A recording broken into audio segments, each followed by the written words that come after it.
sense. Because nobody else does it. I do it for realtors out in LA all the time. We should do it for our investor group. Oh, 100%. You know. Yep. Nice little holiday party. Well, that as well. Yeah, that as well. All right. We can always find reasons to drink. Headphones Yeah, on. and even do it for your staff, you know. And if I do it, if I come on and they let me know how many people are going to attend, I'll make sure every one of them leave with a bottle of tequila. Oh shit. Okay. See, we'll make you like a fucking rock star. Make you like a rock star. Yeah, hey, He's like, I'm already a rock star. I want him to go away. Close the deal with tequila. That seals your it. staff. I mean, how many bottles have we given away down at your I couldn't even studio? count, dude. I couldn't even count. Probably close to 100. Yeah, at least.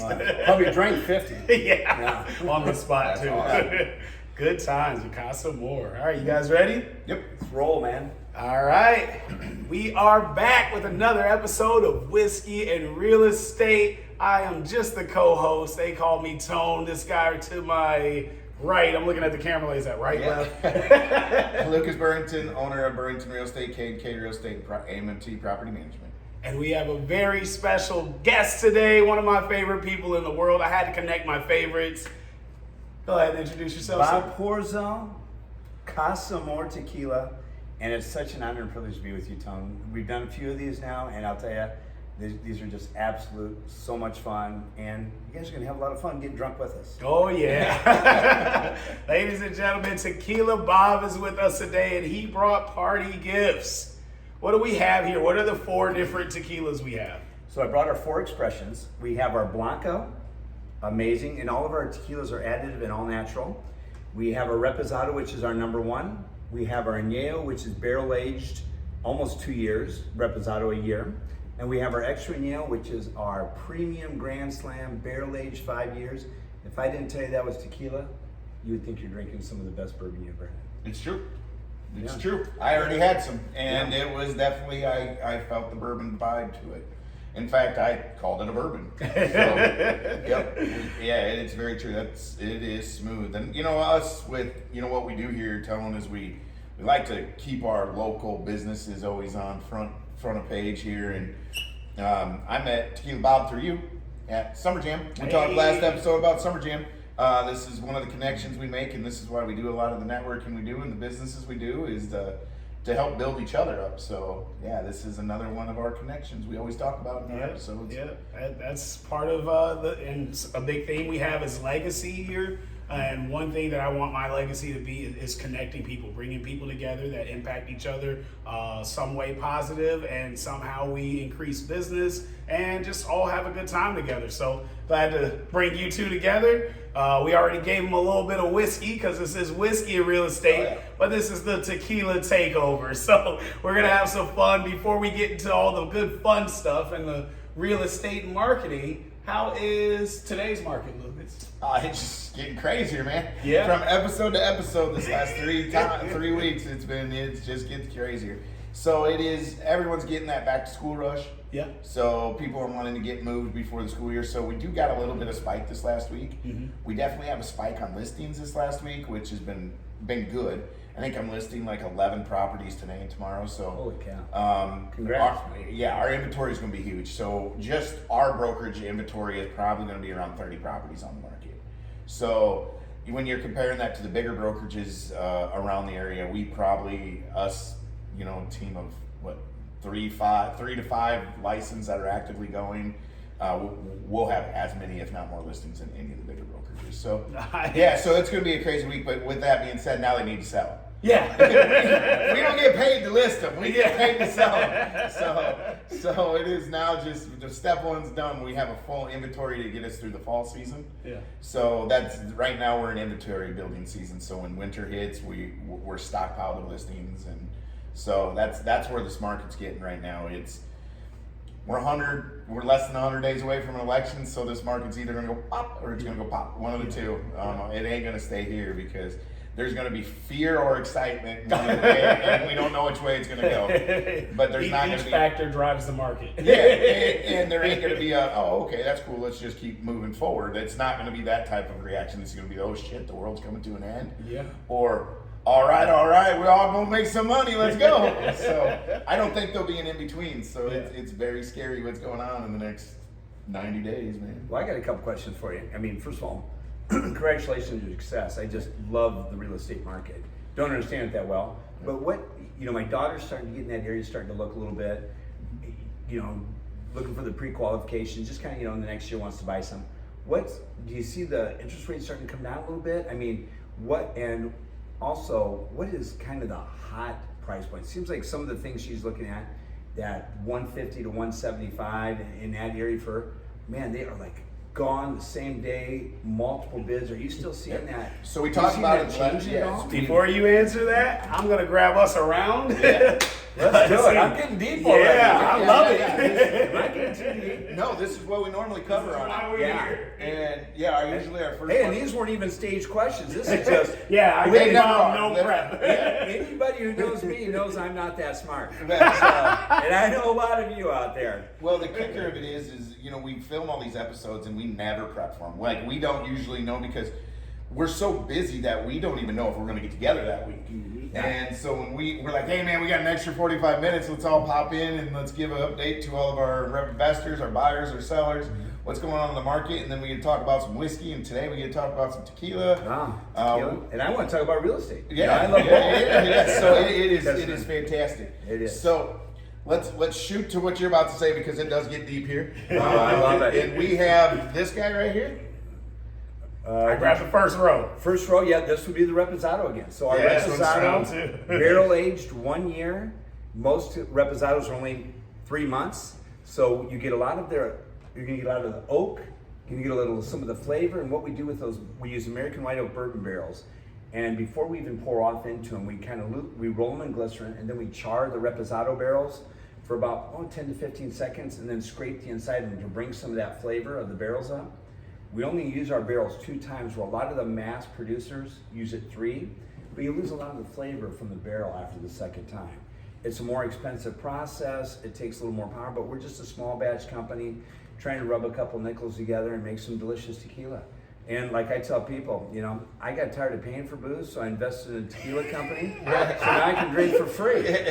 You'd be surprised the friends that you make when you have You tequila. get a tequila, you're not rubbing nickels usually. No, you're not. I had to take a double take. I'm like, tequila makes the clothes come off. So Hopefully not this podcast. what are you rubbing? Did you pay nickels? I'm not afraid. Cheers, guys. Cheers, salute. Salute. So this market. That's so Please, good. come hey. back to that question. Hey. Okay, so market. So she's doing the right thing. Rates where rates are right now, there's supposed to be a drop by the end of the year. Supposed to be, but there's supposed to be 4 this year, and instead it went up 3 times.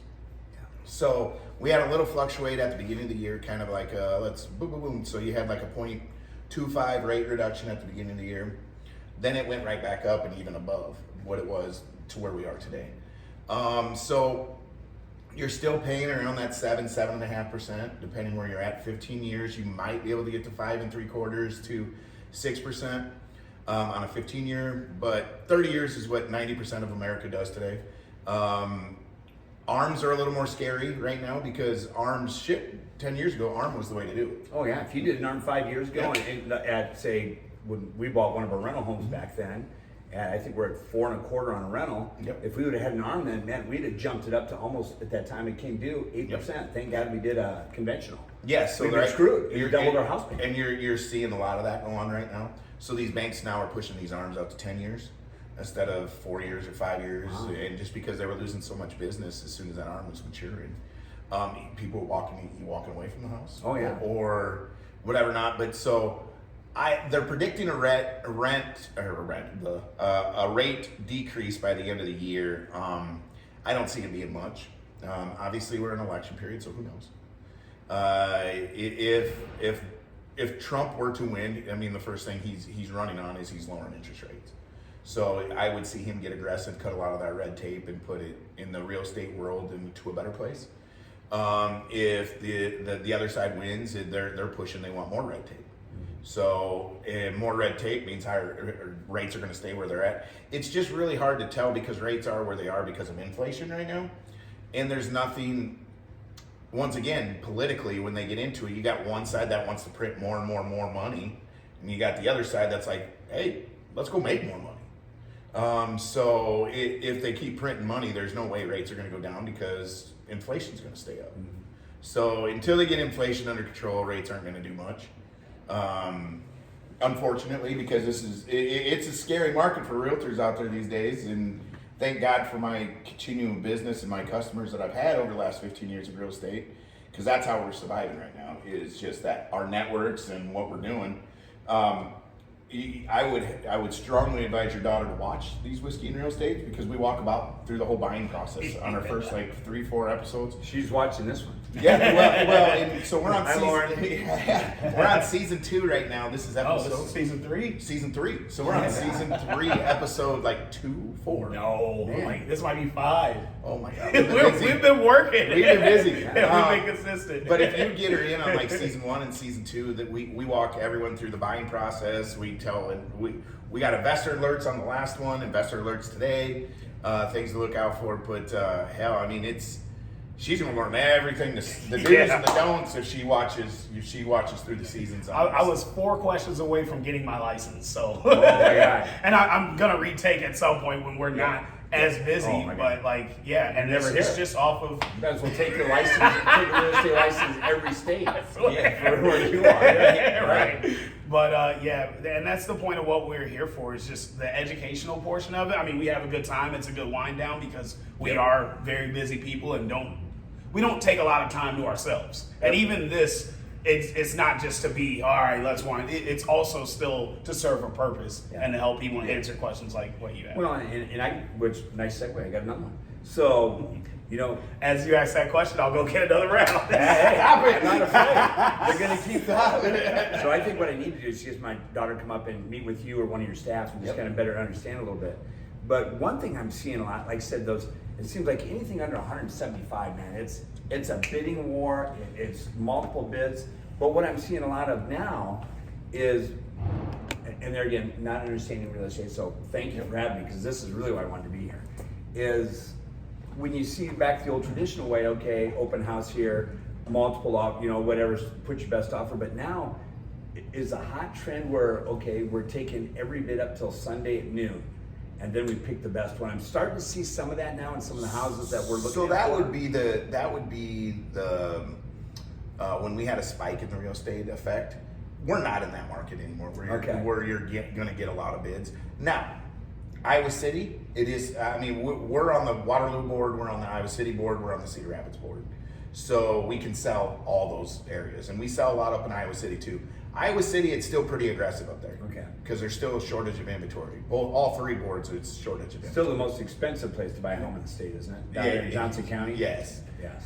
Tax wise and for so but getting into that, that's so 100 to 150 to 170 are still flying off the shelves. Anything 185 to 250 is stagnant, no activity. Really? Your higher end properties, new constructions came to a halt on a lot of stuff. So what they're no longer building spec homes. So most of the homes you see getting built right now are already sold. Kind of like a build-to-suit. Yep, it's already sold. They're building it. They had one floor plan up, or they had virtual showings on floor plans.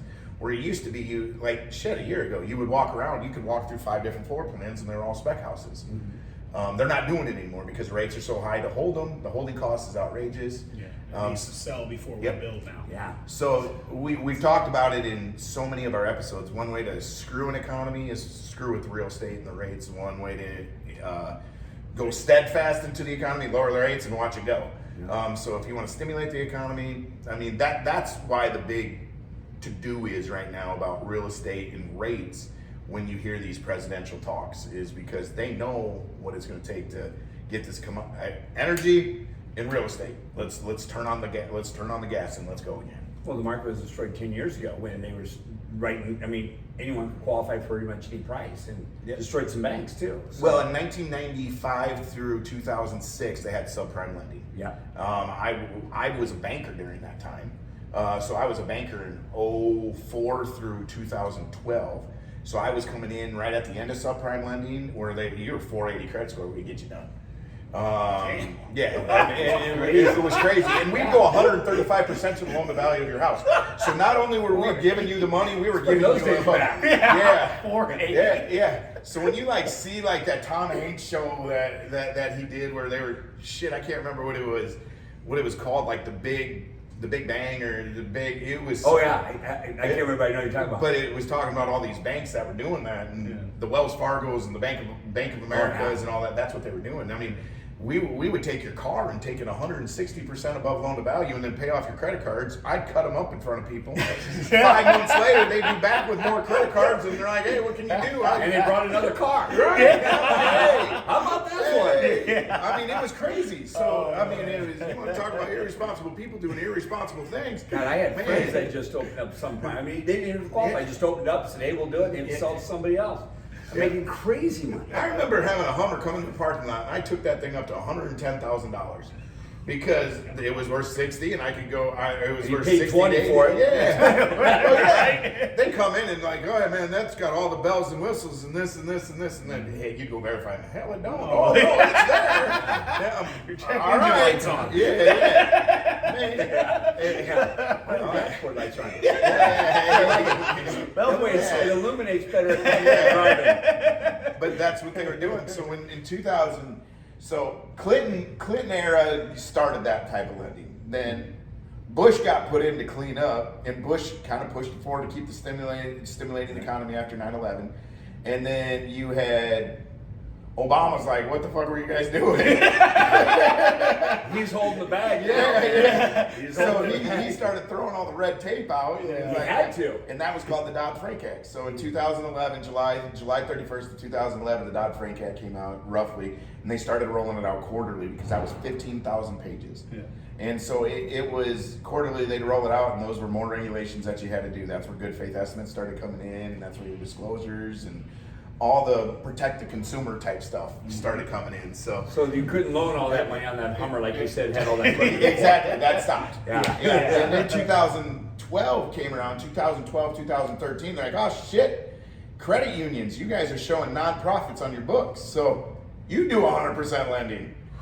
And because now, credit unions don't run on the same regulations as the FDIC insured banks. So credit unions started doing the 90-10 loans and the 80-20 loans, and they started growing. That's why you saw Green State popping shit up at every corner. I saw the other day they got a branch in Chicago. Yeah.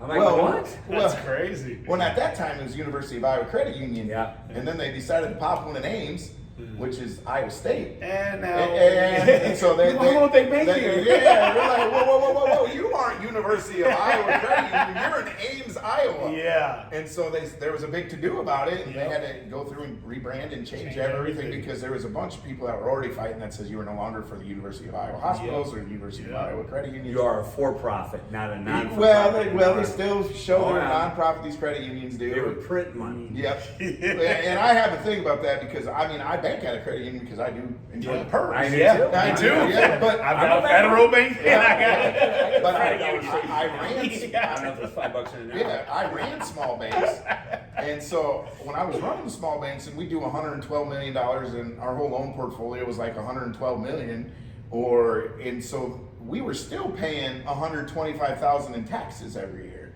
where these credit unions that are $1.2 billion. And they're paying zero taxes because they're showing their loss. Come on, man! But they were putting it into all building infrastructure. So if they were building new properties and building new banks, that's where they wrote all their losses off. So if you talk to local bankers, they are not fans of credit unions just because of the tax burden side of it. But Dude, I love credit unions. Yeah, I got a local cheers bank to union. printing Hey, money. Cheers. What do we got in this Cheers cup to what right I'm here? learning today. This is amazing. is this a Blanco? Is this Blanco? No, this looks like, did you grab the third row back? Second row, yeah. Okay, so this is our Añejo. So typical Añejo is barrel aged 1 year. There again, we charred the barrel on this. We age it for 2 years in our Añejo. So you get an extra one. So you're gonna get a little earth in this, get a little smoke, a little more whiskey. It's gonna be very bountiful. This is our go-to for a 1942 Don Julio drink, which is a $199 bottle. Available to local Hy-Vees, Wilkie Liquors and Bens, by the way, all of these. This you're looking at about $65, $70. additive free there again. It's the smoothest. See, we were drinking before we started. Stop it. So, Don't give away the secrets. Yeah, smoothest añejo you'll ever have. It's so clean and refreshing. Yeah. Cheers, fellas. Cheers.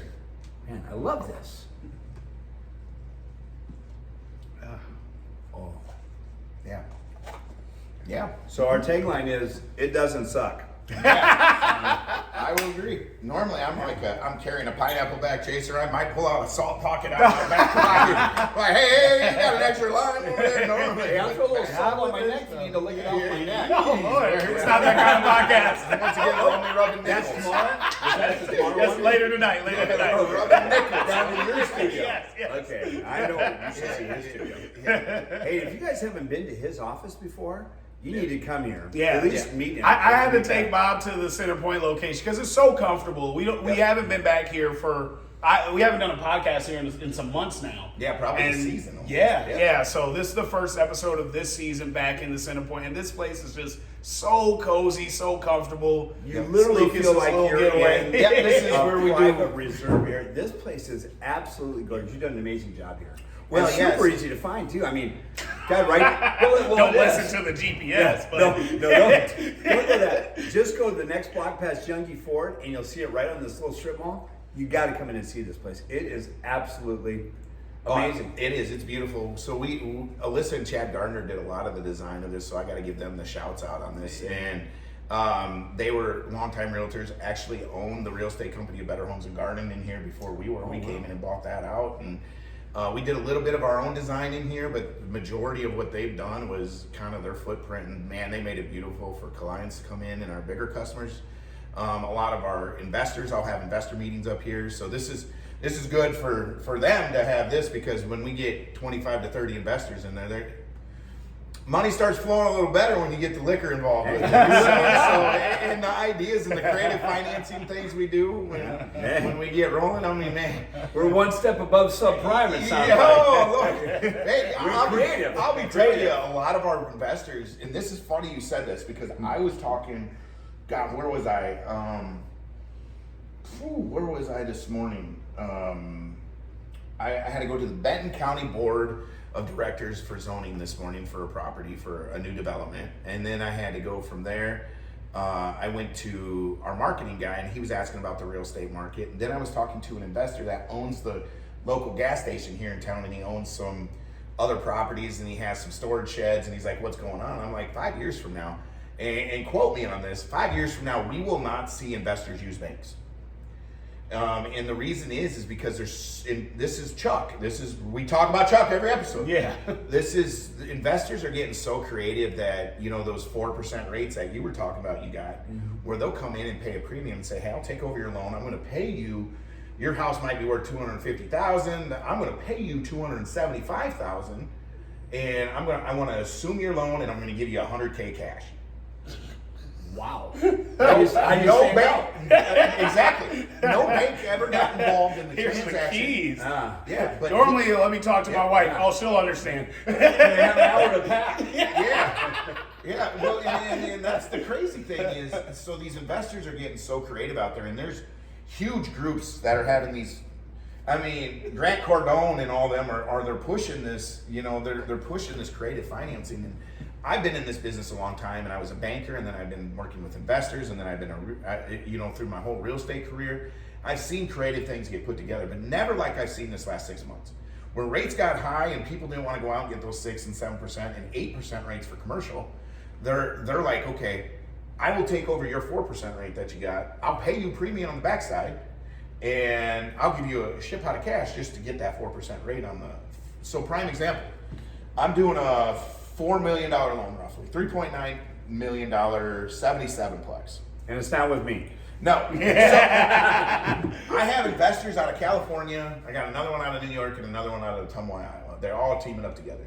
So you want to talk about a small world, this investor pool is. Yep. That's 3 investors buying one property from California, Ottumwa, and New York.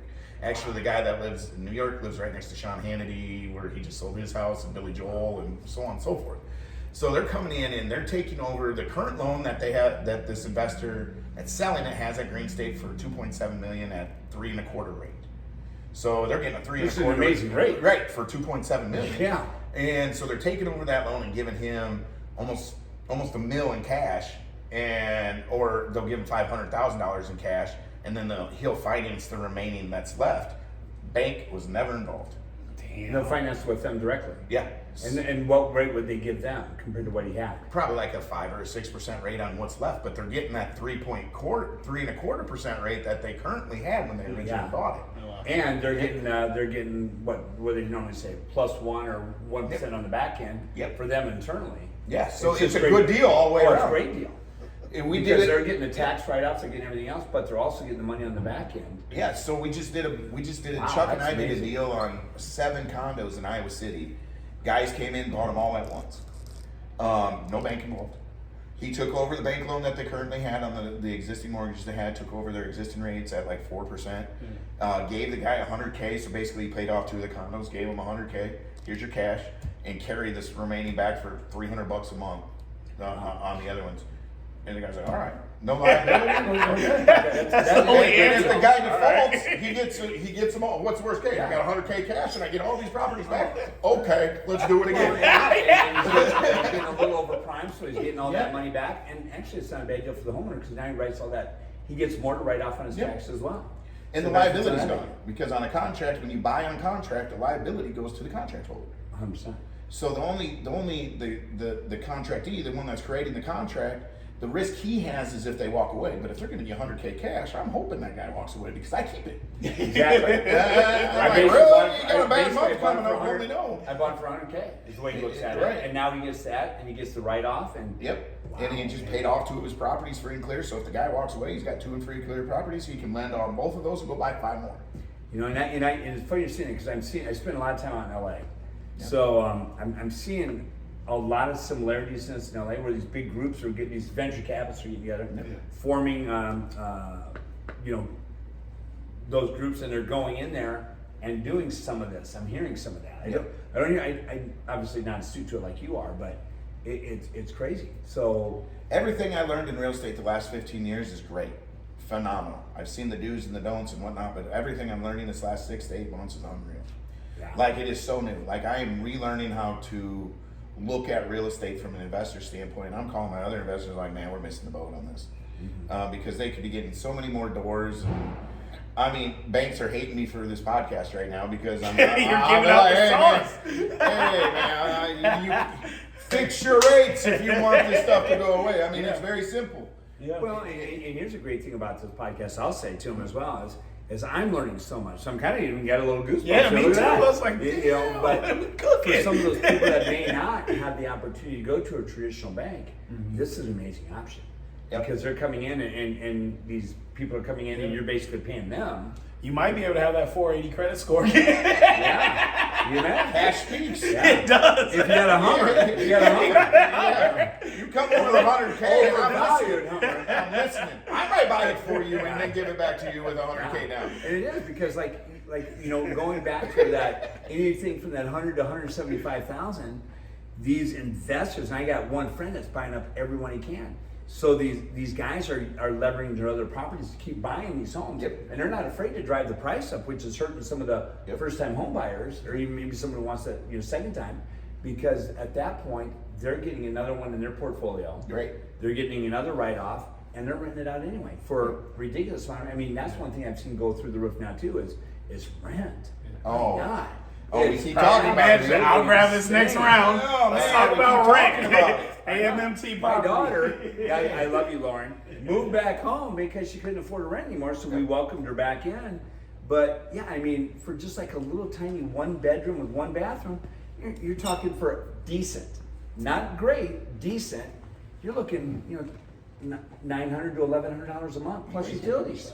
That's crazy. I mean, that's a house payment. I'm going to tell you what, Tone, we've been talking about the right things on our podcast because everything, whenever we get a guest on, they bring up the questions that we're addressing in the previous podcast. So like, I feel bad on some of these rents that is because this is my 14th, 15th year into real estate, my 13th, 14th year into property management. So we manage 500 to 600 doors. Yeah. And so we get And you guys are the one that are winning. Well, Luke is double In a way, banked, but so you he's have on the the most- real estate and You have the most renters. risk as well because you have a lot of exposed properties. Well, I'll tell you, this last 5 months, investors are starting to feel, oh shit, rents are catching up with what's going on. And if you go back to season 1, season 2, I remember talking to this about this Tom, where I'm like, there's going to be a period of time where rents have to catch up with these values. Yep. And now here we are now. They call it Last Where episode, they're catching just up. like They last call it episode, I was where- saying, my uncle went from $500 a month to $875 in maybe 2 years. Yeah, we 3 talked years. about an 80% increase on the last episode, and we had example after example that we can give. So I'm telling you, these podcasts are, we have fun, man. We're gonna have Yeah. fun. I am a I'm lifetime telling podcast. I got more questions. I'm going to try to. I'm gonna gonna make try to Lucas play- ask some questions too. Stump Yeah. the guest. Stump the guest. What are we Okay, sipping right here? so we've had this. So this is our premium Cadillac. So there again, Benz, Wilkie, Hy-Vee. If you go to Oakland Road Hy-Vee, ask for Brian, say Tequila Bob saying. But Matt at Benz or Tammy at Wilkie. But this is absolutely amazing. So anyone who's a bourbon drinker, this is what you want. Okay. A minimum 3 years barrel aged for an Extra Anjejo. Ours is 5. There again, charring the barrel a little more, bringing the flavor in. You're going to get a lot of oak out of this one. You're getting a lot of whiskey. So this is the kind of the true test. I tell people, if they don't know what they're drinking, hey, try this. They'll 9 times out of 10 think it's actually a bourbon because it has such a great, has a little confusion on the palate in the beginning. On the back end, it just melts down like a really good warm bourbon. And 5 years barrel aged. And I'm going to talk him into Lucas making an old fashioned with this. Maybe during this podcast, we don't, or the next one. Who knows? Mm-hmm. Because he's a huge old fashioned drinker. This will make you the best old fashioned because without all this sugar, it's very clean and very delicious. Delicious. All right. I've had 2 shots of this one. Yep, I know. Let's go. Tequila Amor. Yes. Yep, that's so good. Yeah, that definitely doesn't suck. So tell me about the process from getting it from the Blanco to the Extra Anjejo. Like, how does Okay, so whiskey turn to tequila, vice versa? Like, how does so that- all of these basically start out as a Blanco.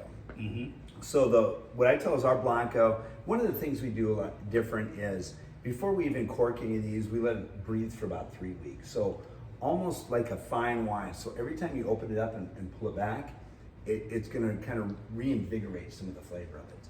So the Blanco, one thing that's nice about this is being additive free. A lot of them will use like a bread yeast or a champagne yeast to put in as part of the process of distilling it. We use the yeast from our own agave, and our distillery is in the highlands. So where blue agave is a minimum 5 years is what it takes to really process it. Being in the highlands, we don't get a lot of the rainfall or the moisture the lowlands do, so it takes 6 years for ours to grow. It doesn't make it any bigger, but what it does is like if everyone's had a dry yard and a brown yard, it makes the roots of the agave plant grow deeper to find that water to feed it, which brings in more flavor. Okay. So we are a traditional roller mill. So after we do that, each one of the agave plants we harvest, we want a 34% sugar content in it.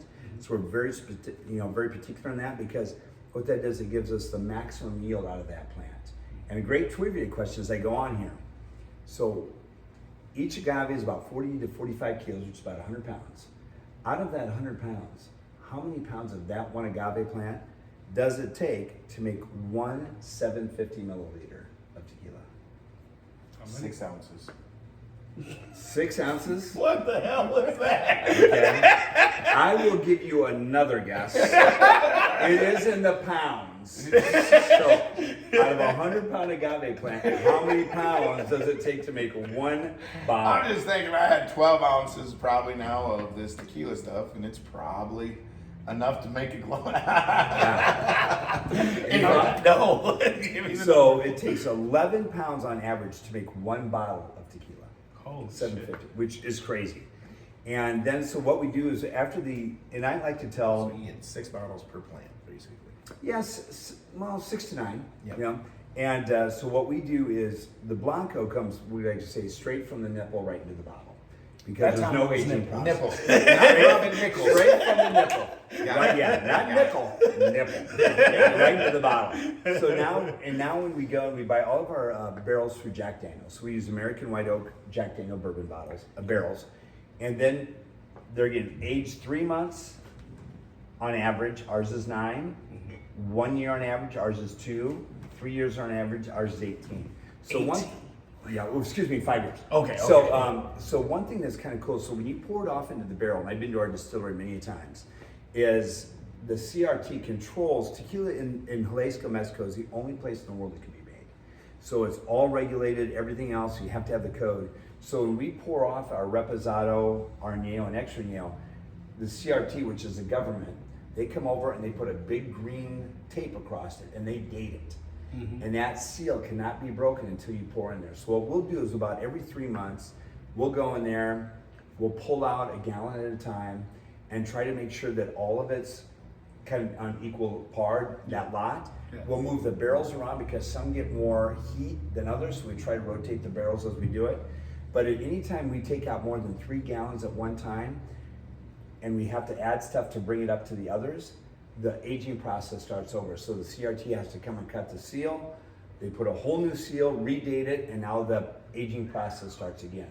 So it's very regulated, which we've all been to Mexico, hopefully. And you know, normally there's not a lot of rules. For tequila, there are rules.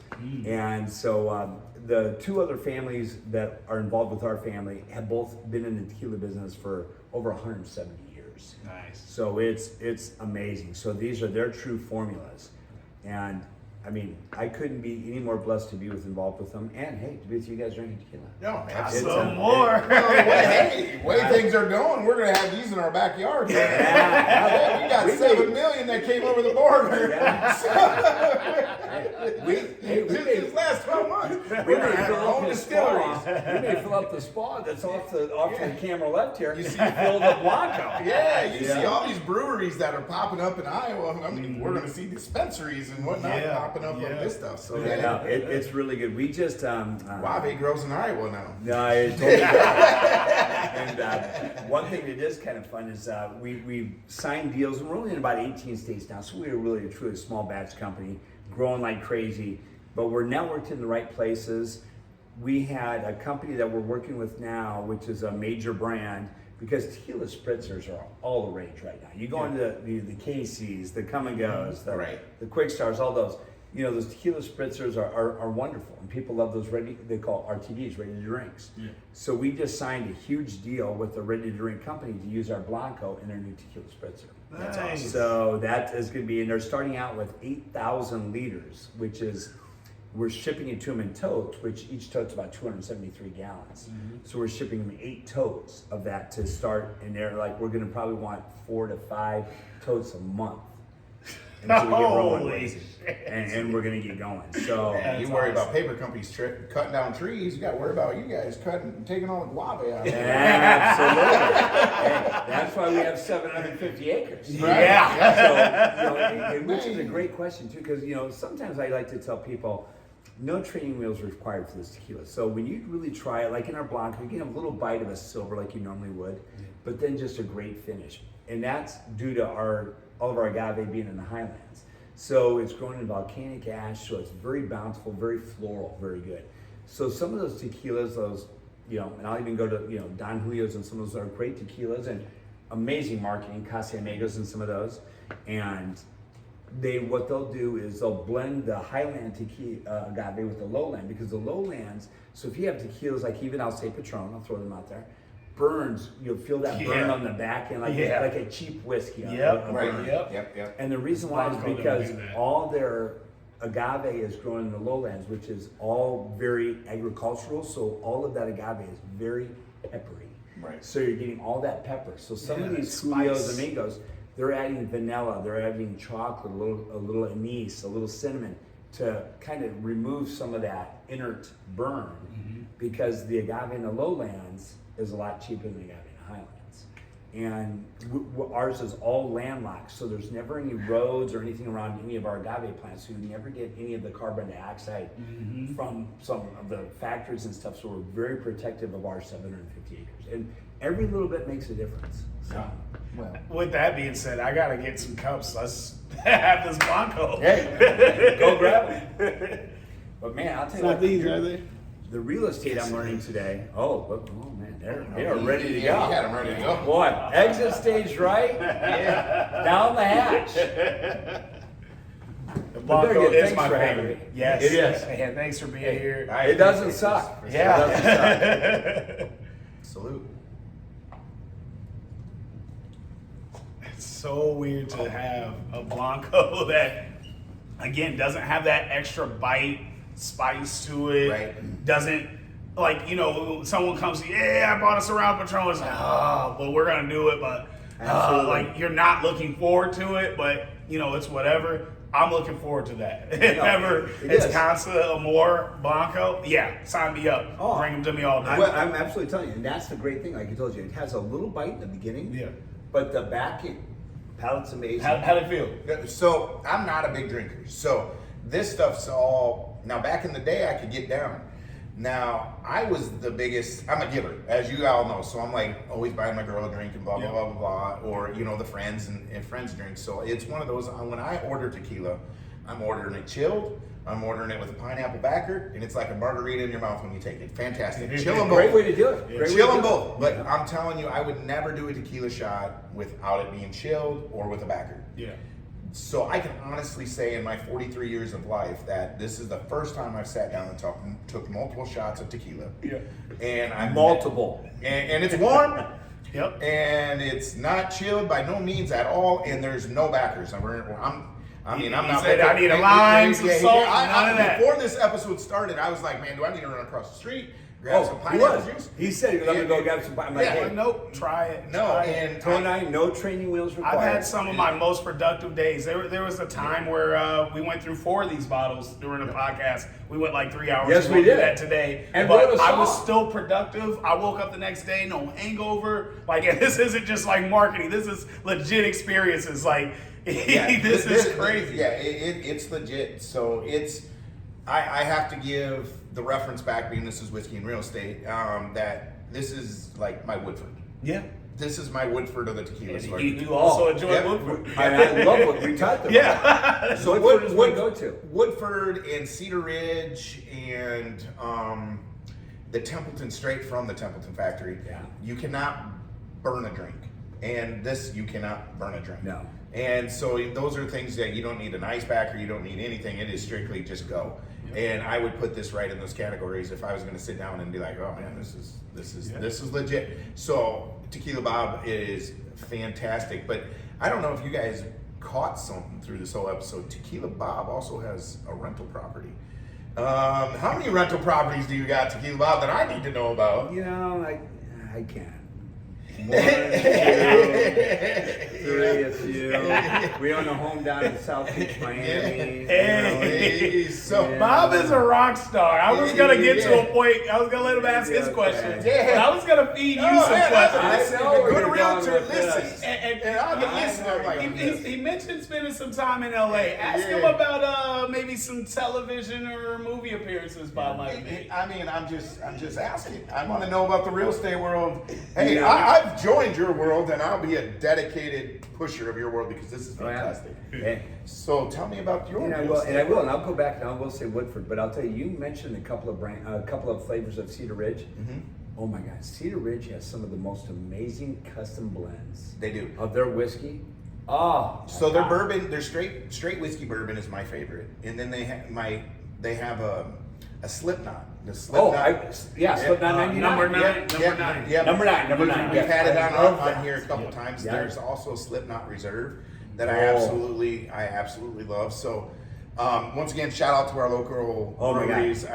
Cedar Ridge is absolutely gorgeous. If you Jamie, ever- love you. Yeah. The Cedar Ridge. Oh, Yeah. that special reserve they have is honestly probably some of the best. And the apple blend wine they got. I mean, they do the winery stage of it as their well. vodka Yeah, I mean, Everything they have. it's fantastic. and So- their food. Go there. It's amazing. Yeah, I mean, so it's one of those that, it is, once again, you can't burn a drink. You So, can't. no, and quit changing the topic because I'm a realtor. I want to know about what's going on in the real estate world. Look, 'cause However, we're also podcasters. You gotta see the tell for a dime. This is podcasting and politics are two different. That was a dime. That was a dime. Anyways, That was a spin. Step one, your daughter needs to come in because all of our podcasts we do, and you're learning it being here live.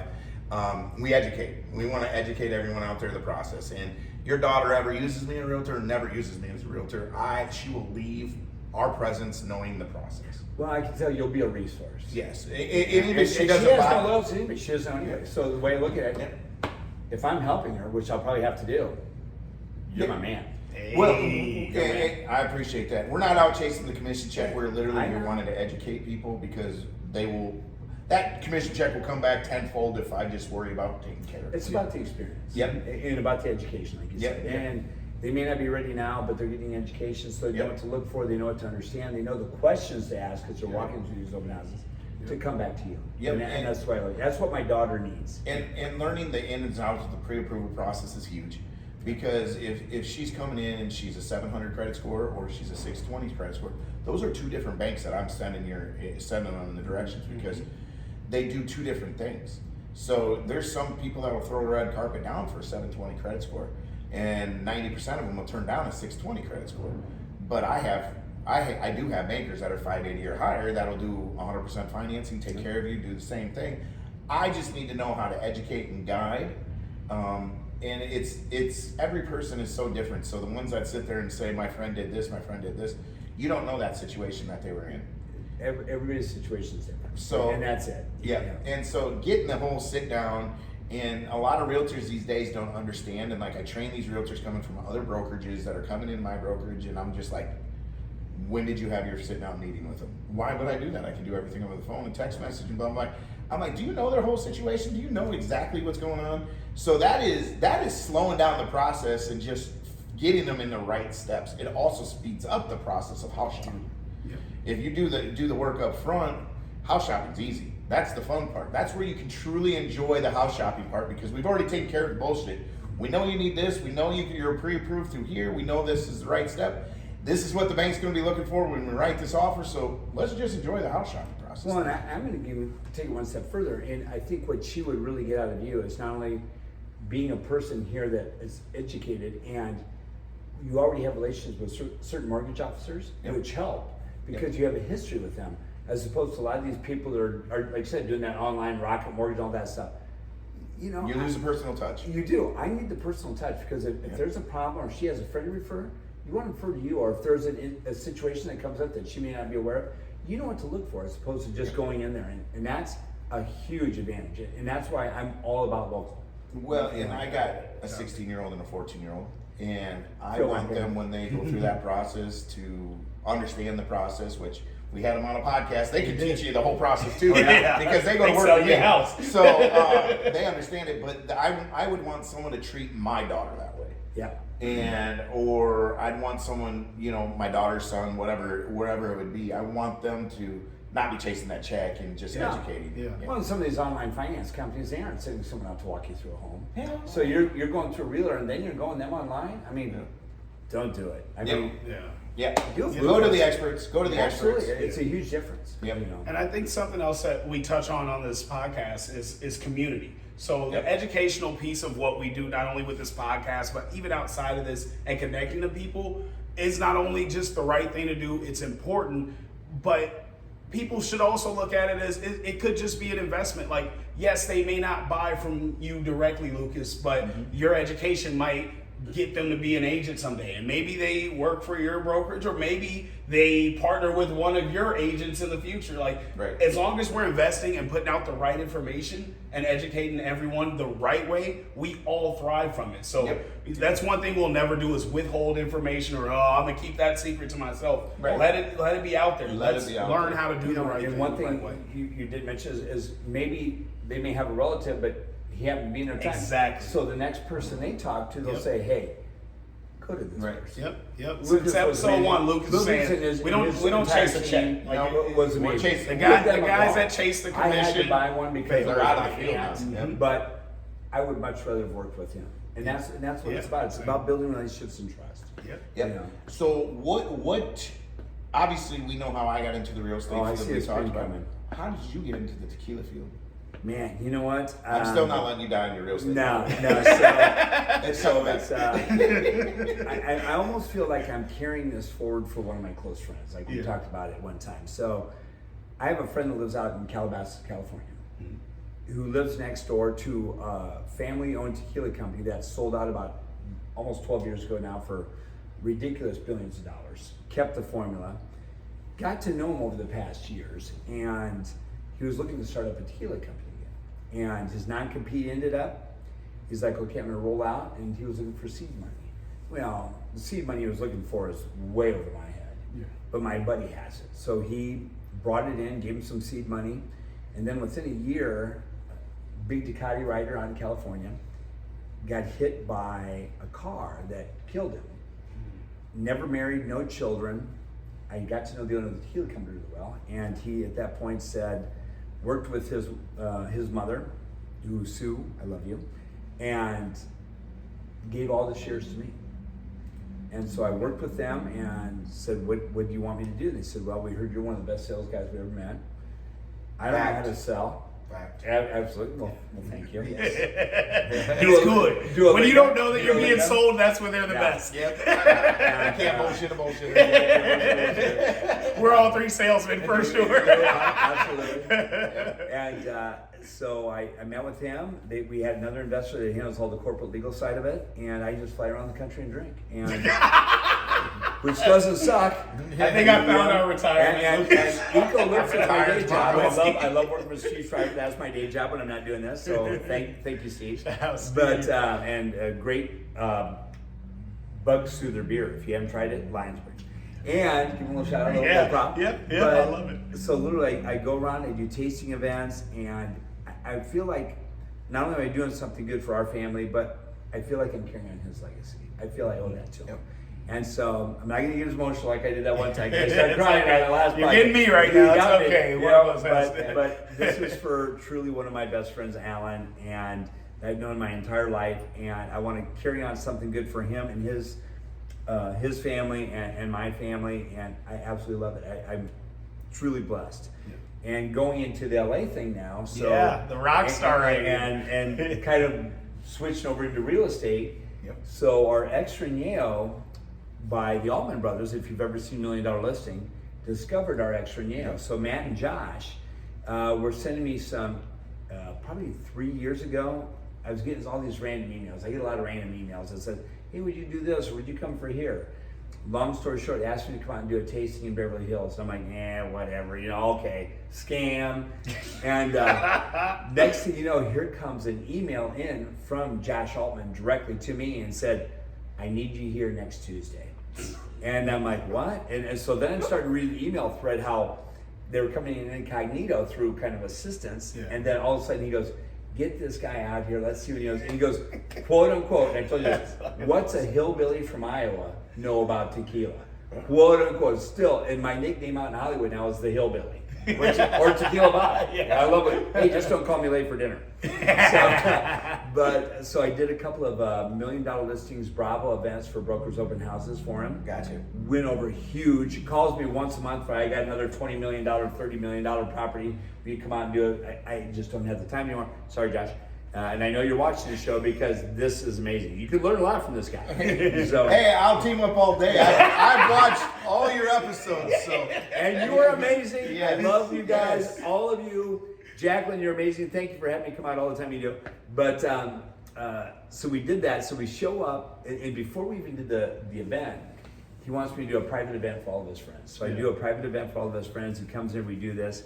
At the funny end, he goes, hey, I need 50 of your Tequilas and Sneaky Bitch t-shirts, which I did give Lucas, and some of your hats I want to give to all my VIP guests and up in Hollywood Hills. And so we gave them to him, and he gives me one of his hats. And kind of the funny story is he goes over to sign like he's going to autograph. I'm like, hey, what are you doing? He's like, well, I'm gonna autograph it. You said you just want like a hat. That's all you want for this. I'm like, dude, I don't want you to sign it. I didn't ask for your signature. You want me to sign one of my hats? I go, and plus I'm giving you these good Richardson hats. These hats are garbage. Where did you even get these hats? Oh no! And I said, I brought what I did. And people look shell shocked that I said that to him. And he goes, quote unquote, he goes, I fucking love you. now he won't stop calling me. We'd like to become buds. So he gives a bottle of our Extra Anjejo to every listing that they sell. They carry it in their office. They come out and do some tastings from on occasionally. But then I also, and I've been on a couple of the Bravo shows of theirs, and long story short, discovered by someone who thought, hey, this guy's got the perfect old mule broken look for about every pharmaceutical commercial you could be. And next thing you know, Warner Brothers flies me out, does this stuff, and I'm there with the Bravo agent because I'm under contract Bravo, and I'm like, what do we do? He goes, you need to sign this. And I'm like, really? What's going on? I go, and so I said, I'm not doing any acting lessons. I'm not paying for any agent. I don't want to even do this. Yeah. I want to pimp my tequila because that's where my love is. That's my passion. So if there's any financial investment in this, I'm not doing it. No. Screw it. I don't need it. Yeah. And there wasn't. And so then I appeared on You Would Love This. So if any of you people watch $1 Million House Hunters, it's all fake.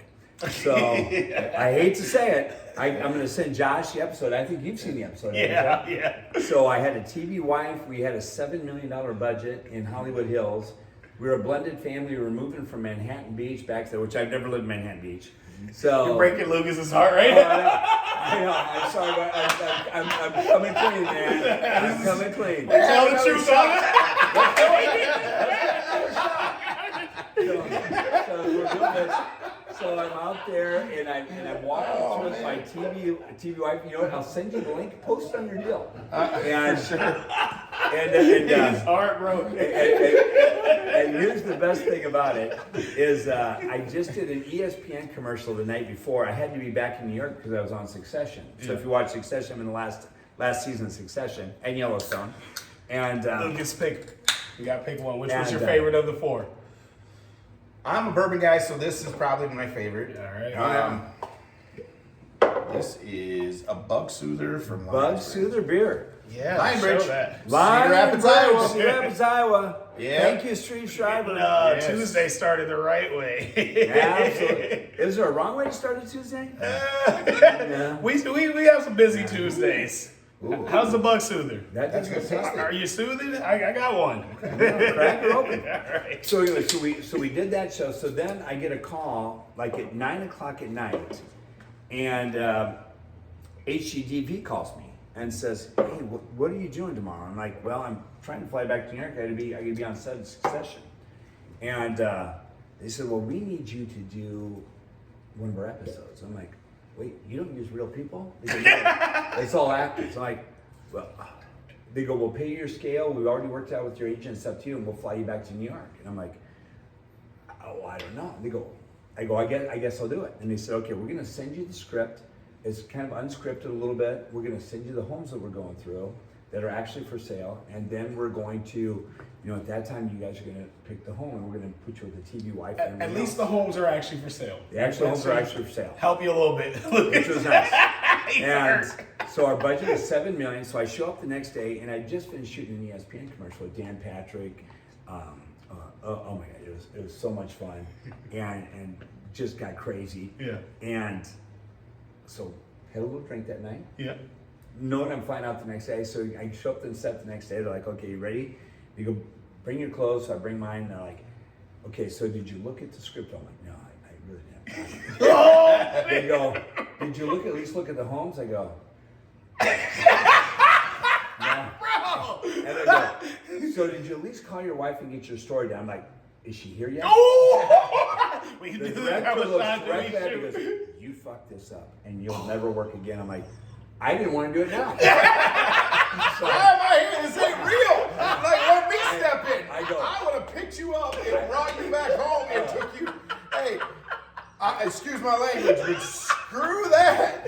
I'm gonna show you what $80,000 house hunting looks like. Absolutely. I go, I got this. I'm from Iowa. These homes are no different. Yeah. $7 million, yeah, I can buy a whole town in Iowa. Yeah, I swear you can. Yes. Nobody. Center Point would be yours. So it was totally unscripted. Oh. We did all in one take in 4 hours. We went through 3 homes. We picked it out. We had so much fucking fun.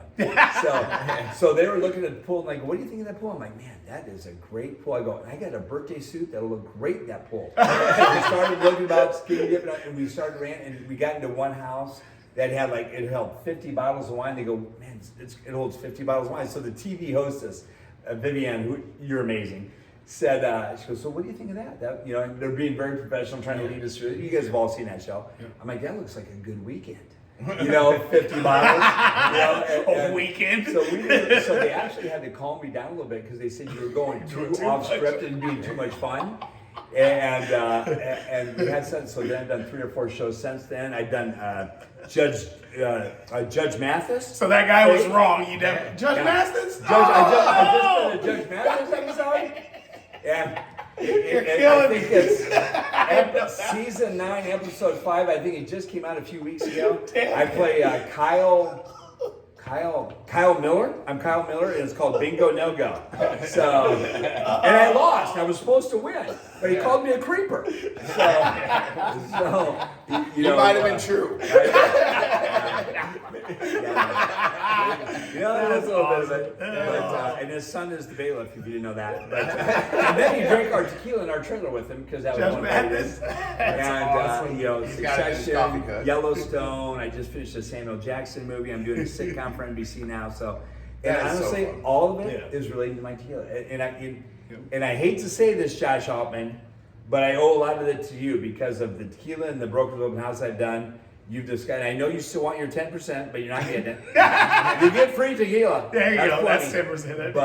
But it's been so much fun, and he's such an amazing person, and his whole crew are so kind, and it's really cool. And now the stuff that he does there, that is actually real. So that is real homes for sale. I mean, it's no fictional anything else like I did for House Hunters. His is the real deal. Well, and I've watched him and his brother go at it for years. And then I grew up on the real estate New York area. So that stuff was, man, those guys are phenomenal out there. And then these guys came in, and so I have a buddy that also is from Iowa. I mean, Josh, you're going to start liking Iowa boys. I know. Yeah, I mean, I have a buddy that I sold a house to who's also going out and hung out with them down there. And so Zach Schmidt's his name, good dude, really good dude. Like, he's done so many great things here in Iowa. And man, we all got to get together. We got to share some stories. Bob, make it happen. And I'm telling you, the best sitcom that would be out there is $150,000 listing. I'm telling you, the hurdles we have to jump through. Oh my goodness! I watch these $1 million listings. I'm like, oh, that's all you got to deal with. Yeah, you got a cash buyer. Okay. Oh, you don't have a squatter in your front. Right. I'm like, man, I'm going to 6 banks and I'm trying to figure out how to prove 40 hours on a pay stub. I mean. These people have no idea. Oh man, the struggle is real. I was saying working an extra 10 hours that week, so I can get 40 hours. I gotta look at Joanne and be like, Joanne, make sure you go to work this week because we close in 2 weeks and they're gonna verify your last pay stub. Don't get below 65 hours. Don't worry about your dental work. Show up to the work. Yeah. But yeah, an $150,000 listing out there, maybe get you a Casita, Oh, you know, or never even heard a that word. parking spot. It may A not even parking get you a spot garage for out you. there. Damn. Let me tell you, some of the homes I've been in out there, I've been in 40, 50, $70 million homes for events. And the opportunities it's given me to be out there because of my tequila and the people I met. And as Tone will tell you, I'm not a name dropper at all, not at all. I don't even have social media. I've had so many opportunities to have pictures with celebrities drinking my tequila, and I don't take one of them.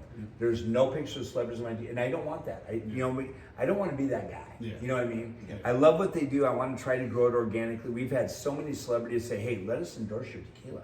Tequila is the #1 drink in the world right now. And everyone loves it. I'm like, man, let's put our name on that. We will not let any celebrity endorse our tequila. Nothing against all you guys. I love you. Thank you for continue to hire me. Yeah. But you just don't know what someone's going to say. Yeah. You got to be very cautious. And they got a ton of money in the bank. You know, I've been on the Kimmel Show a few times. Yeah.